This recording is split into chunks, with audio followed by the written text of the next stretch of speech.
तो दोस्तों, आज हम बात करेंगे कि हमारा जो कंप्यूटर का जो सॉफ्टवेयर होता है उसमें हमने पिछली वीडियो में देखा था ऑपरेटिंग सिस्टम के बारे में। इस वीडियो में देखेंगे कि ऑपरेटिंग सिस्टम के बाद जो सेकंड चीज़ आती है वो होता है लैंग्वेज ट्रांसलेटर। तो उसके बाद हम देखेंगे सिस्टम सॉफ्टवेयर का जो दूसरा पार्ट था वो लैंग्वेज ट्रांसलेटर, और जो पहला पार्ट हमने बताया था वो था आपका ऑपरेटिंग सिस्टम। तो हमने ऑपरेटिंग सिस्टम को भी देख लिया और सिस्टम सॉफ्टवेयर को भी देख लिया, एप्लीकेशन सॉफ्टवेयर को भी देख लिया। अब हम देखेंगे अपना लैंग्वेज ट्रांसलेटर। लैंग्वेज ट्रांसलेटर क्या होते हैं? लैंग्वेज ट्रांसलेटर जो होते हैं कंप्यूटर सिस्टम में वो 3 टाइप के होते हैं। पहला होता है आपका कंपाइलर, दूसरा होता है आपका इंटरप्रेटर, तीसरा होता है आपका असेंबलर। अब देखिए इनका काम क्या होता है। इन तीनों का ही काम होता है हाई लेवल लैंग्वेज को लो लेवल लैंग्वेज में बदलना, यानी कि उच्च स्तरीय भाषा को निम्न स्तरीय भाषा में बदलना। सपोज मान लीजिए समझने के लिए यहाँ कोई एक पर्सन है और यहाँ कोई एक पर्सन है। अब ये दोनों हैं, मान लीजिए इसको जो है वो इंग्लिश आती है और इसको जो है वो हिंदी आती है। अब इन दोनों के बीच में जो कम्युनिकेशन है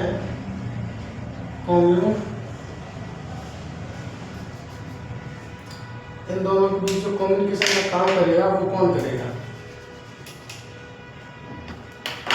इन दोनों के बीच कम्युनिकेशन, अब इन दोनों के बीच में कम्युनिकेशन कैसे हो? क्योंकि इसे तो सिर्फ इंग्लिश आती है, ओनली इंग्लिश और हिंदी ओनली। अब क्या होगा कि इससे इसका कम्युनिकेशन किस तरीके से होगा? तो इन दोनों का जो कम्युनिकेशन है, ये मान लीजिए ये है आपका आकाश और ये है विकास। तो इन आकाश और विकास दोनों का जो कम्युनिकेशन होगा वो होगा कैसे? क्योंकि इसको तो हिंदी नहीं आती है, इसको इंग्लिश नहीं आती है। तो हम क्या करेंगे, इन दोनों के बीच में, इन दोनों के मध्य में यहाँ एक ट्रांसलेटर लेके आएंगे। ट्रांसलेटर जिसको हिंदी भी आती है और इंग्लिश भी आती है। इसको ये जो कोई पर्सन हम लेके आए हैं इसको हिंदी और इंग्लिश दोनों आती है। अब क्या होगा, ये जब इंग्लिश में बात करेगा या कोई भी कंटेंट देगा तो ये उसी इंग्लिश के कंटेंट को हिंदी में कन्वर्ट करके इसको देगा, और जब ये हिंदी में बोलेगा तो वो इंग्लिश में कन्वर्ट करके इसको देगा। इसी तरीके से कंप्यूटर में होता है। कंप्यूटर में क्या होता है,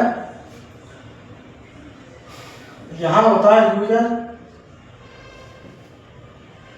ये यूजर हो गया, और यहाँ होता है कंप्यूटर। और कंप्यूटर जो होता है वो ओनली मशीन लैंग्वेज को समझता है, मशीन लैंग्वेज को। अब मशीन लैंग्वेज को समझता है और ये यूजर है, ये समझता है इंग्लिश लैंग्वेज को या मान लीजिए यूजर की लैंग्वेज को।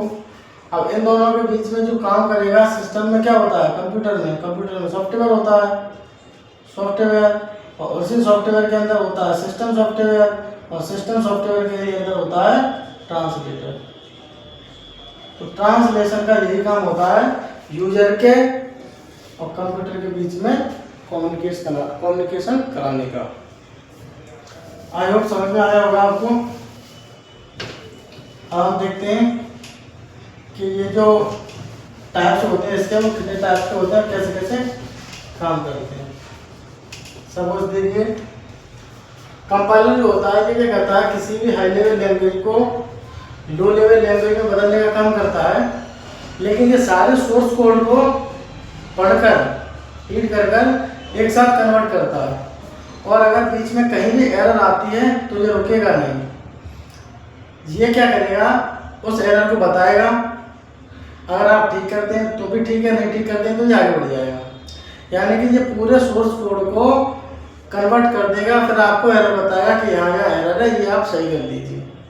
ये काम होता है कंपाइलर का, एक साथ पूरा कोड को कन्वर्ट करने का, यानी कि सारे सोर्स कोड को एक साथ कन्वर्ट करके मशीन की कोड में बदलने का काम होता है कंपाइलर का।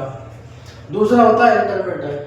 इंटरप्रेटर क्या कहता है, ये जितना भी कोड होता है उस कोड को मशीन लैंग्वेज में या लो लेवल लैंग्वेज में बदलने का काम तो करता है, लेकिन ये एक एक लाइन पढ़ता है। पहले एक लाइन पढ़ेगा, उसमें अगर कोई एरर नहीं है तो आगे बढ़ जाएगा।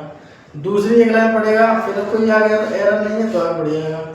लाइन बाय लाइन पढ़ता चला जाएगा। कोई एरर आएगी तो वहां पर ये रुक जाएगा। एरर आने पर रुक जाता है, और अगर एरर नहीं आएगी तो ये लाइन बाय लाइन कन्वर्ट करते चले जाएगा। असेंबलर जो होता है वो क्या करता है, वो असेंबली भाषा को मशीन भाषा में कन्वर्ट करने का काम करता है। असेंबली भाषा जो होती है वो जितने भी सिंबल्स होते हैं, असेंबली भाषा को ही हम बोलते हैं सिंबॉलिक लैंग्वेज। तो असेंबली भाषा को ही सिंबॉलिक लैंग्वेज बोलते हैं। तो सिंबॉलिक जो लैंग्वेज होती है वो असेंबली लैंग्वेज होती है। तो ये असेंबलर क्या करता है, असेंबलर असेंबली भाषा को यानी कि इस भाषा को मशीन भाषा में बदलने का काम करता है। ठीक है, देखिए सारे सोर्स कोड क्या होता है, कोई सॉफ्टवेयर होता है, उस सॉफ्टवेयर की जो कोडिंग होती है, जिस कोडिंग में वो सॉफ्टवेयर बनाया गया है, वो कोडिंग ही सोर्स कोड कहलाती है। तो सारे सोर्स कोड को एक साथ, ये ध्यान रखना, एक साथ और सारे सोर्स कोड को मशीन कोड में कन्वर्ट कर देता है। कन्वर्ट करने के साथ साथ एरर नहीं बताता है। लास्ट में बताया पूरा कन्वर्ट हो जाएगा। अगर बीच में एरर भी होगी तब भी ये रुकेगा नहीं, पूरा कन्वर्ट कर देगा। हाई लेवल लैंग्वेज को लो लेवल लैंग्वेज में कन्वर्ट करने का काम करता है। 3 टॉपिक हो गए। इंटरप्रेटर क्या होता है, ये सोर्स कोड को लाइन बाय लाइन, ध्यान रखना ये 2 ही चीज पूछता है इससे। पहला पूछता है इंटरप्रेटर जो होता है वो सोर्स कोड को कैसे कन्वर्ट करता है, तो लाइन बाय लाइन कन्वर्ट करता है। कंपाइलर जो होता है वो सोर्स कोड को कैसे कन्वर्ट करता है, तो ये सारे सोर्स कोड को एक साथ करता है, एक साथ। ये ध्यान रखना, सोर्स कोड को कन्वर्ट करने के साथ साथ एरर बताता जाता है। ये एरर बताता जाता है, ये एरर नहीं बताता जाता है। ठीक है, ये डिफरेंस हो गया। असेंबलर जो होता है वो असेंबली लैंग्वेज या सिंबॉलिक लैंग्वेज को मशीन भाषा में कन्वर्ट करने का काम करता है। उसके बाद देखेंगे ये जो होते हैं ये सिस्टम सॉफ्टवेयर के पार्ट्स होते हैं। कौन, लैंग्वेज ट्रांसलेटर। और सिस्टम को ऑपरेट होने के बाद अपने आप चालू हो जाते हैं ये, यानी सिस्टम सॉफ्टवेयर या ऑपरेट हो जाएगा, ऑपरेटिंग सिस्टम इंस्टॉल हो जाएगा, चलने लगेगा, तो ये भी उसके साथ ऑटोमेटिक चलने लगते हैं। तो ये होता है लैंग्वेज ट्रांसलेटर। आगे की वीडियो हम देखेंगे कि file management, disk management, disk defragmentation, driver, device, ये सारी चीज़ें क्या होती हैं सॉफ्टवेयर में, यानी कि सिस्टम सॉफ्टवेयर में। उन चीज़ों को हम कल बारीकी से देखेंगे नेक्स्ट क्लास में। तब तक के लिए धन्यवाद।